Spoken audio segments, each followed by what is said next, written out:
This one, I usually don't do any sales spiels. Try not to anyway. This is the one I actually really like. And I think we have seen huge, huge dividends come from it in the last year, and we've just kind of started offering it to some of our other guys. On our peer-to-peer group, I started doing a conference call once a month and started adding more guys in. It started, I think you saw the people that were here last year, Andy Daniels, one of my good friends, Soren. Someone asked me about Lansing, Bill Kruger. I'm partners with Bill on some ground. All of these guys are kind of part of my core group, and everyone asks, where do I get my information from and those things. And Andy and I get together. We talk all the time. I talk with all the otthe guys all the time. Tom Willis, he's the CEO of a bunch of the ethanol plants that I'm involved in, and those guys are all part of my network. Well, we get together down in Memphis every year for Memphis in May. We do a benefit deal for Andy's daughter. She had muscular dystrophy, and she was really sick at one time. And so we do a benefit thing down there on the Memphis in May barbecue. And Andy said, why don't hey, start inviting some of the farmers. I start inviting some guys down or something. Invite a few here and there. So I asked a few guys a couple years ago if they wanted to come. Oh, shit, they thought it was the greatest thing ever. They loved it. They loved meeting these guys like Soren, the CEO of Bunge, and Andy, some of these big, huge traders and everything. Just people that you guys haven't had the opportunity to really get in front of and meet. And all these guys are good guys, they're just like me. So, not that I'm a good guy, but I hope you guys think I am. But anyway, I mean, they're down-home, good people. And we started networking. And I'd bring them into the group, and we would talk, and they would get to hear information that they normally don't get to hear, whether it's from the fertilizer side or from the guys on the ADM side or the Bunge side of that type of deal. And we started doing the conference calls and things, and it's really paid huge dividends. We brought in 5 or 6 producers that wanted to go farm over in South America. They came on with us. We gave them some of the acreage, and they're over there with us now, and we brought them into some other ethanol plants. And a lot of the investments that come across my desk, I can't do, or they're not in my wheelhouse, or I'm tapped into some other area. So I'll tell some of the guys some things, or if there's land that comes up, or some guys want to go on a group of land. And we started this peer-to-peer group. I've seen a lot of these groups. I had to go out and speak for them. I don't even know what you call them. Jay, what are they called? Peer-to-peer or something?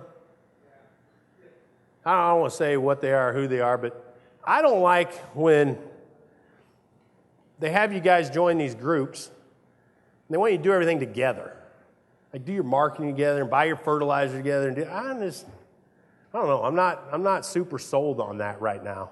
Just because I have a hard time with putting the marketing together. They wanted me to help them design a marketing plan that was right. Shit, they got guys from Kentucky up to North Dakota. I'm like, I don't think that can work. I'm not sure you can do it. I'm not sure logistically the way the volatility is in the market. I'm just not sure a lot of that can happen. I think there's some really good things that can come out of peer-to-peer, like we get together here and we network and we tell guys ideas and strategies and things that have worked. We went to dinner with Matt Norman and his group in Iowa. One of my guys from Kansas told him about putting in a fertilizer facility on his operation. Basically, the government would pay, almost 60% of it for the ability to, lock down the fertilizer and secure it. There were some certain glitches and things in the code that made it allowable, and he got it all paid for, basically. And it's an unbelievable operation. You should see it. It's crazy. Talked to some other guys, and they've built some things, and they've seen some ways that the government has allowed this or that. And those are the types of items and information that I love in this peer-to-peer group, and those are the types of things that we like to get out of it. So I'm trying to start that group of producers and key players in the industry, whether it's weather guys or we're going to have guys on to talk that know way more than I do, I want to say, and guys that are high up on the executive side, and we can pick their brain in a Q&A once a month. So I do the once-a-month conference call, try and keep everyone up to speed on what I'm hearing and seeing, and then from there, we go to industry benchmarking and indexing. I want to try and get that out to you on what guys are paying for other things. I don't want them to know it's you or you or you or your neighbor, but I want to be able to throw out and say, hey, this is what we're seeing guys be able to buy seed for. This is what we're seeing guys be able to buy anhydrous for. This is what we're seeing right in your guys' area. And, it helps you guys just try and do a little bit better job on the benchmarking. Cass says, I send these out. via text now. Robin said, I got to get better at that. I got to send stuff out via text. I got to do some audio. I know all these other companies do a lot of those things. I try and focus on providing the best research and tools on that end. And I hope you guys can use them and tailor them to fit your specific needs. But now we are trying to get a little bit better about doing these. I just want to tell you my opinion while I'm up here on this everyone sell at the same time and buy at the same. I don't think it works. That thing I put out from the desk, that model account, it is a model account, but it's not right for everyone. You guys understand? People in Washington love me. They produce some of their biggest crowds. There's a guy over here in Michigan, best year ever, produced more bushels than ever. Well, he had one hell of a year. You guys in Illinois and Iowa probably want to kick me square in the ass, maybe. I mean, because we got sold a little early for what we saw. I mean, we had some sales at 550, 560. I'm not going to lie about it. And then we had some good sales later on. But some of you guys couldn't take advantage of the good sales later on because you didn't have the bushels. So what I'm trying to say is the situation, these cookie cutter things that come out, not just from me, from everybody in the industry, you got to take those with a grain of salt and you got to apply them to your specific business.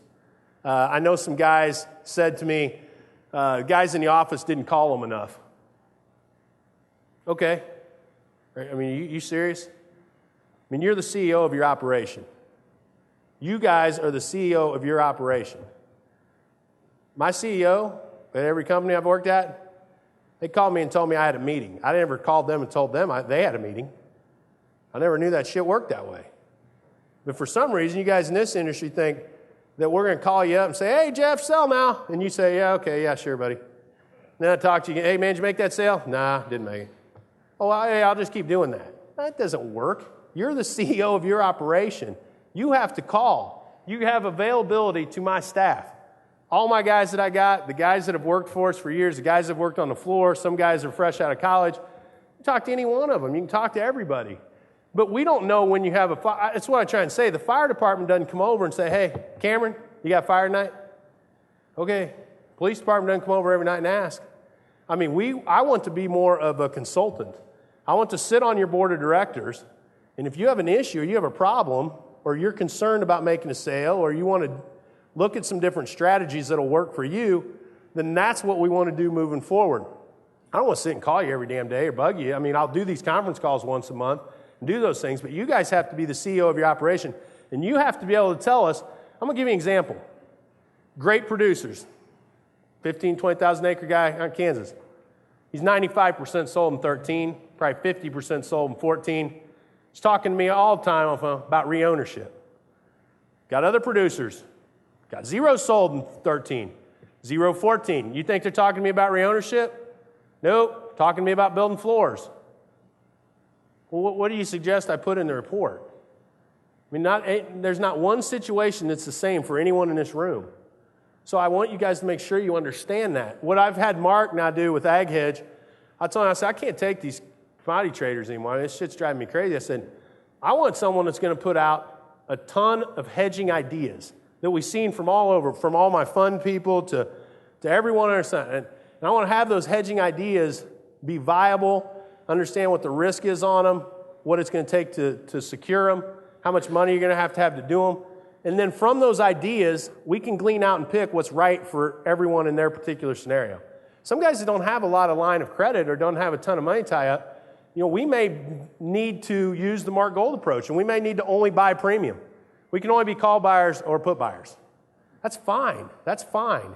If that's what we have to work with and that's our model, we're going to have to build something around that. Other guys, that might not be the best case. Some guys have an endless line of credit at FCS and somewhere. They got 3 or 4 million, and they're able to do some more creative things. Some guys like to here's a good example. Guys sitting in this room, won't name names. There's some guys, they always sell a year behind. The other guy sells a year ahead. The guy that sells a year ahead says the guy that sells a year behind is an idiot. The guy that sells a year behind says this guy's an idiot. Well, shit, from where I sit, you guys are kissing your cousin over here. I mean, on a down year, my guy that sells a year ahead, my guy in Kansas that's 100% sold, 95% sold, if we break, well, he's going to be right this year. But last year, when he was 100% ahead, he wasn't right. The guy that was the year behind was right, and he was ahead. It's being consistent with your strategy that's important. Be consistent. Develop a strategy and a plan and stick with it. You take the yield curve and you pull it out over time, you're going to be a winner. It's the guys that get all panicky and nuts and switch their theory. It's like being a football coach. I got to dance with the girl I brought. I mean, if I'm a running team, I'm going to run it down your throat. If I'm a passing team, I'm going to live and die by it. And that's how we got here. You cannot just switch anytime something goes wrong. Not next thing you're a technician, next thing you're a fundamentalist, next thing you're this, next thing you're that. You're going to get whipsawed around and just lose your asses in these markets. You can't follow this guy, follow that guy. I call it, paralysis by analysis. Shit, you can't do anything. You've read so much, you can't make a decision. So I just try and back off that a little bit, and I want to have an operation that we help you guys in whatever area that you think you need focus or help on.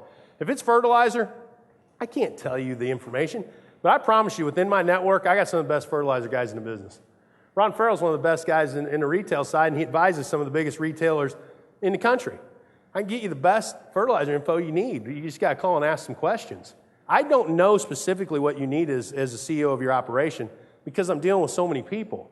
You guys got to, you can't be worried that you're going to ask a dumb question. Throw that shit under the table. If I'm your lawyer, you got to tell me everything.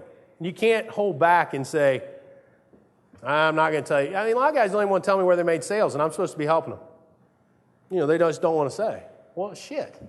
I hear what guys make sales at. There's nothing to worry about or nothing embarrassed about. That's what I'm saying. You're going to have to open up, and you're going to have to be honest if you want something like this to work.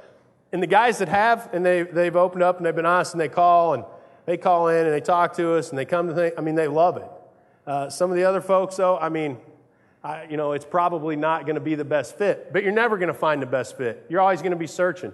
There's no magic wand. I'll tell my son, there's tons of guys that give lessons and instruction in sports and baseball and this and that. No magic wand. Nobody's waving no magic wand over you and you're going to just be good. It takes hard work, dedication on your part, and you got to be in charge of it. And then you got to seek out guys that can actually help you, not look to tell you what to do. So I hope that's what we can provide. Chase, Jay, Hendershot, some of the other guys, Mark, around the guys here, they can tell you more about it and how we're progressing, and I hope it gets better and better. What we're planning, and some of the guys we're in Chicago, they want to do is like have some code. We're going to put people's bios in so you know who you're talking to, and we're going to make it, add some validity. So it's not like going out in some chat room, you're talking with some knucklehead, and he's telling you a bunch of crazy shit. We're going to put some things where you can post questions, like we can post questions to Scott about things. We can post questions to some other guys, whether it's fertilizer, whether it's anything with the inputs or equipment with Doc. We've got such great group of resources and great people that I've met. It's just awesome when we can let the guys network and ask questions. I watch when I go to these conventions. You guys endure this shit, like listening to people talk, so you can talk with each other. It's like you go in and listen, and you're like, oh, shit, I got to listen to this guy talk. And so you can get on the break and go talk to some guys that really know what the hell they're talking about out here, and you guys learn some good things. And so I want to try and create that environment within our group and sphere that we can all use and be useful. So that's my goal moving forward. So if you hear some guys talking about it, or if I ask you if you'd be, if you guys want to be a part of it, or if you got information to contribute, that's really what we're looking for, and that's where we're trying to move. I'm trying to move this business too. So if anyone wants to know any more about it, they can talk to one of the guys.